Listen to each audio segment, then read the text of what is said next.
Уапсени се 17 затворски полицајци од Идризово, кои организирано му помогнале на осуденик што лежи за убиство да избега, а претходно го пуштале да влегува и да излегува од болницата каде бил сместен секогаш кога тој ќе посака, соопшти обвинителството за организиран криминал. Тие се осомничени за делото овозможување бегство на лице лишено од слобода. 5 од нив со помош на уште еден приправник од Идризово, наместо да го однесат во болница на преглед, направиле план за бегство.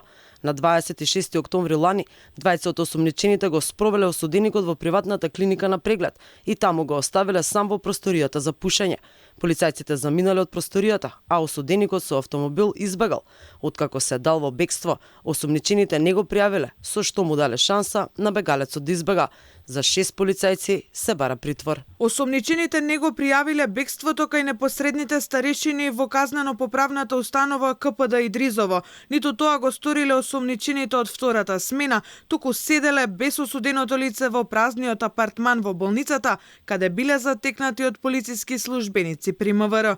Покрај овие 6 мина, уште 11 други замижале додека осуденикот излегувал и влегувал во приватната болница за време на неговиот предстој. Јавниот обвинител против 11 лица води предистражна постапка заради постоење на основи на сомнение дека во временскиот период од 19 до 26.10.2023 година сториле продолжено кривично дело против законито ослободување на лице лишено од слобода. Осомничените во текот на престојот на осуденикот како соизвршители, додека биле на смена, го ослободувале осуденото лице кое им било доверено на чување, кое непречено без придружба ја напуштало здравствената установа и по повеќе часовно отсуство се враќало назад.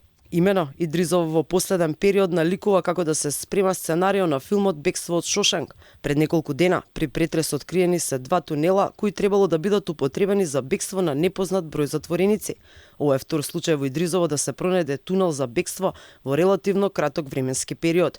Во март 2023 беше откриен идентичен обид. Тогаш имаше сомнежи дека во ископот на тунелот помогнале вработени во затворот, но досега во јавноста не е објавено дека беа откриени потенцијални помагачи меѓу чуварите или раководството.